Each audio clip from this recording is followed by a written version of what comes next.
नमस्कार किसान भाइयों, मैं ब्रजेश और आप देख पा रहे हैं गौ ज्ञान विद ब्रजेश। आज मैं हूं महाराष्ट्र के संगमनेर में। ये संगमनेर के इंडस्ट्रियल एरिया में मैं अभी मौजूद हूं। यहाँ पर एक कंपनी है जिससे मैं पिछले बहुत दिनों से जुड़ा हुआ हूं, सह्याद्री एग्रोवेट करके। तो अभी Sahyadri Agrovet dairy farm installation के हर एक प्रोडक्ट्स बनाती है। Milking machine, cow mat, dip cup, मतलब उसके बाद आप कह सकते हो मिल्क कैन, प्लास्टिक का और भी छोटे छोटे टूल्स, गोबर उठाने के लिए गमला, पुट्टी डालने के लिए गमला, हर एक प्रोडक्ट्स डेयरी इंफ्रास्ट्रक्चर डेवलपमेंट के लिए बनाती हैं। तो आज हम इनके काव मैट फैक्ट्री पे हैं और स्पेशली मैट पर चर्चा करेंगे। और बिहार के लिए अभी एक गाड़ी भी हमारी लोड हो रही है, तो उसको भी हम आपको दिखाएंगे। तो फिलहाल अभी हमारे साथ चर्चा के लिए है सह्याद्री एग्रोवेट के आउट स्टेट यानी महाराष्ट्र से बाहर पूरे देश का मार्केटिंग हेड श्री सागर मुके साहब। सर, स्वागत है आपका हमारे चैनल गौ ज्ञान विद ब्रजेश में। नमस्कार सर। नमस्कार सर, अपनी कंपनी के बारे में थोड़ा सा कुछ बताएं।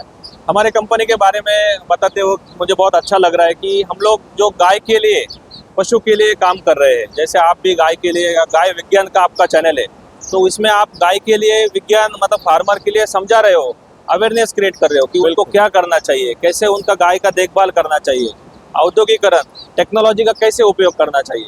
तो हमारा सह्याद्री एग्रोवेट कंपनी पिछले 10 सालों से ये काऊ रबर मैट, मिल्किंग मशीन, चाप कटर, प्लास्टिक प्रोडक्ट और ये बाकी जो उपकरण है जो गाय के फार्म में लगते हैं वो हम बनाते हैं। तो उसके अंदर जैसे ये काऊ रबर मैट है, सर जी हमारे से पिछले 4 साल से जुड़े हुए हैं और बिहार में अभी उन्होंने पूरा ट्रक का लोड किया है, 30 टन का माल उन्होंने रबर मैट लोड किया है। तो ये गाय के लिए रबर मैट बहुत जरूरी है, क्योंकि गाय का वजन रहता है 500 किलो के ऊपर। जब गाय बैठता है या उसको खड़ा रहना है तो उसको आगे के घुटने के ऊपर पूरा बल आ जाता है, तो उसके कारण उसको मास्टाइटिस का बीमारी होता है या फिर गाय स्लिप हो जाती है। तो स्लिप होने के बाद उसमें पूरा नुकसान हो जाता है। तो इसके लिए गाय के लिए काऊ मैट बहुत जरूरी है, उसके वजह से वो आराम खास करते हैं। जैसे हमें सोने के लिए गद्दा चाहिए, वैसे गाय के लिए भी एक आराम करने के लिए रबर का गद्दा चाहिए। तो हम लोग रबर का भी मैट बनाते हैं और प्लास्टिक का जो फोम मैट बनता है वो फोम मैट भी बनाते हैं। सर, क्या बेसिक डिफरेंस है किसानों को रबर मैट और फोम मैट के कॉन्सेप्ट को क्लियर करिए। हमारे बिहार में क्या है कि लोग बोलते हैं कि ये सस्ता मैट है और बड़ा भी है, जबकि ये रबर मैट छोटा है और पतला भी है। तो दोनों में क्या बेसिक अंतर है? इसमें ऐसा है कि जो फोम मैट है, पहले तो फोम मैट का क्या रहता है, आपको थिकनेस बहुत बड़ा दिखाई देगा, 30 mm का थिकनेस दिखाई देगा। लेकिन ये प्लास्टिक के दानों से बनता है, वो एक्सपांशन होने वाला मटेरियल है, तो वो बड़ा दिखता है, लेकिन वो 1 साल के अंदर छोटा हो जाता है। जैसे आपका जो फ्लोर है या मिट्टी का रहे या कंक्रीट का रहे, तो वो फ्लोर के ऊपर गाय बिठाई है, वो पतले मैट के ऊपर गाय बिठाया, वो तो एक समान ही है। इसलिए फोम मैट की भी एक गुणवत्ता है और एक बेनिफिट है। जब गाय डिलीवरी रहती है या फिर गाय को डिलीवरी के समय वो फोम का गद्दा ज़्यादा रहता है, थिकनेस ज़्यादा रहती है, तो वो अच्छा है। लेकिन कुछ टाइम के बाद में, 1 साल के बाद में वो बैठ जाता है।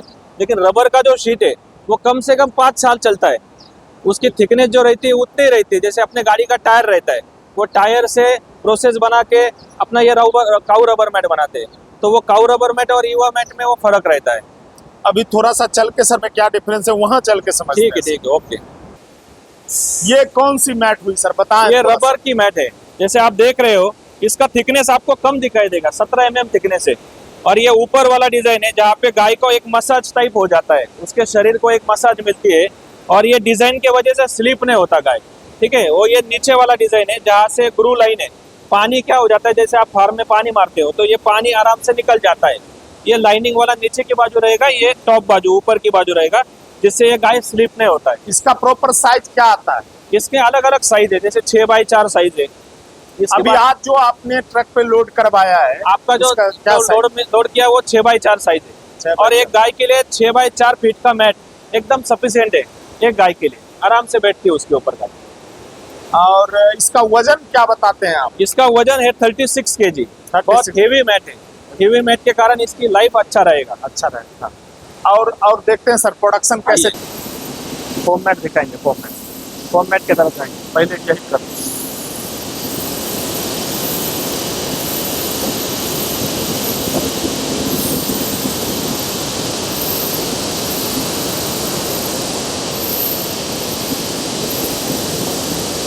चालू है ना। ये रबर थोड़ा सा प्रोडक्शन प्रोसेस को थोड़ा सा समझाएं सर। प्रोडक्शन प्रोसेस ऐसा रहता है कि जैसे अपना रबर रहता है, जो रिसाइकल रबर है, जैसे बड़े गाड़ी का ट्रक का टायर रहता है, तो उसके ऊपर प्रोसेस करके, जैसे अपन घर में रोटी बनाते हैं, रोटी के लिए अपन आटा लेते हैं, आटे के प्रॉपर अपन एक साथ करते हैं उसको और उसको सेकते हैं तवे पे, वैसे ही ये पूरा प्रोसेस है और ये रबर का प्रोडक्ट है। वहां से वो आटा के तरह गूंद के और फिर इसमें यहाँ पे जैसे हाफ प्रोसेस हाँ, करते हैं और यहाँ पे उसको हीटिंग करके इसमें पूरा सेट का प्रोसेस होता है और यहाँ से बन के ये ढांचा ये फिनिश इधर आता है हाँ। और यहाँ इसको ठंडा करते हैं। ठंडा करते अब थोड़ा सा सर इसको समझते हैं कि फॉर्म मेट क्या है और इसका क्या प्रोसेस है। ये अभी कटाई होगा क्या फॉर्म मेट? अभी ये क्या होता है, जब एक्सपांशन, मैंने जैसे बोला ना आपको कि ये प्लास्टिक के दानों से बनता है, तो ये एक्सपांशन होता है। उधर आपने अगर देखा तो वो पूरा जितना डाई में आप रॉ मटेरियल डाल रहे हैं उतना ही बनता है, ये बड़ा हो जाता है एक्सपांशन। तो ये जो साइड वाला मटेरियल रहता है उसको कट करना पड़ता है, तो उसको कट करके फिर अलग अलग इसमें भी साइजेस बन जाती है, जैसे 8x5 है, 8.5x5 ये फॉर्म मैट, ये वाला फोम का मैट है। अभी थिकनेस क्या है इसका? ये अभी थिकनेस 30 mm थिकनेस है, 30 mm। लेकिन ये 1 साल के बाद में वो कम हो जाएगा। इसका कॉस्ट कम लगता है, इसका कॉस्ट कम लगता है, लेकिन इसका लाइफ भी कम तो रहता है। एक क्या संदेश देना चाहेंगे हमारे किसानों को जो जिनको ये समझ में आए कि काव मैट और फोम मैट में क्या डिफरेंस है और क्यों लेना चाहिए रबर मैट? अभी ऐसा है कि हम लोग तो दोनों प्रोडक्शन करते हैं, लेकिन काऊ मैट जो है वो ज्यादा समय तक चलता है। फोम काऊ मैट, ये जो अपना रबर का मैट, इसलिए वो रबर मैट अच्छा रहता है, क्योंकि रबर मैट में क्या होता है, गाय स्लिप भी नहीं होती, और ये जो रहता है ये जल्दी बैठ जाता है, इसलिए क्या होता है बाद में फिर आपको पूरा प्लेन हो जाएगा, ऐसा है। लेकिन इसका पर्पज ये है और उसका पर्पज, आप लॉन्ग टाइम के लिए खरीदना चाहते हो तो रबर मैट बहुत बढ़िया है, ऐसा है।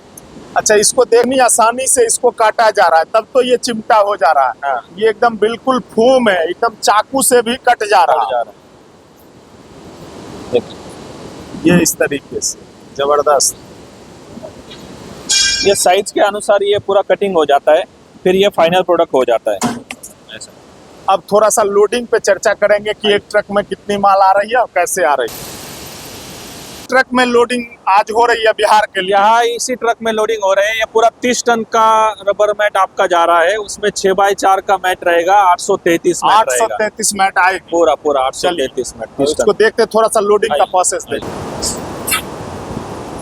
अभी आप देख रहे हो जैसे ये पूरा लोडिंग हो रहा है, तो यहाँ पे क्या है, मैट को प्रॉपर रोल करके लेके आना है और रोल करके गाड़ी में डालना है, क्योंकि मैट अगर आपने फोल्ड किया, घड़ी किया, तो वो मैट डैमेज हो सकता है। इसलिए क्या है, उसको प्रॉपर रोल करना है और रोल करके आपको गाड़ी में डालना है।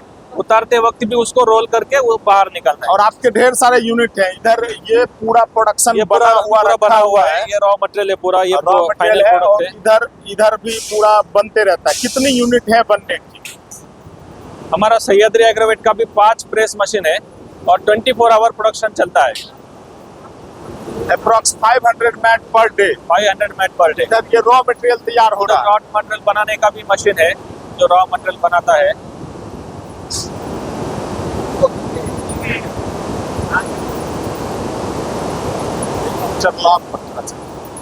ये इंटरलॉक मैट है क्या? ये इंटरलॉक है। इस पे भी थोड़ा सा बताएं, क्या इसके क्या एडवांटेज है और क्या डिसएडवांटेज है?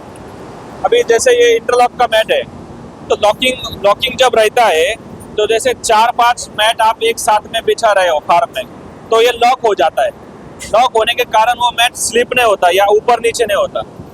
प्राइस का भी डिफरेंस आता है? प्राइस का भी डिफरेंस आता है लॉक मैट में। आता है, हाँ, लॉक मैट में प्राइस का। चलिए आइए, सागर साहब आपका बहुत बहुत धन्यवाद। धन्यवाद सर। आपने हमारे चैनल को इतना समय दिया और इतनी महत्वपूर्ण जानकारी आपने हमारे किसान भाइयों को दिया, और आपकी शुभकामना रहेगी। तो ये ट्रक जा रहा है और हम चाहेंगे कि ऐसा ही ट्रक आपका बिहार के लिए जाता रहे हमारी कंपनी में, Adarsh Bhusari food processing centre farm एनिवर्स में। और मिलते हैं फिर किसी वीडियो में। और सागर साहब को पुनः एक बार और बहुत बहुत धन्यवाद। और अगर अभी तक आपने हमारे चैनल को सब्सक्राइब नहीं किया है, लाइक नहीं किया है, तो एक बार सब्सक्राइब करें और बेल आइकन को दबाना ना भूलें। बहुत बहुत धन्यवाद।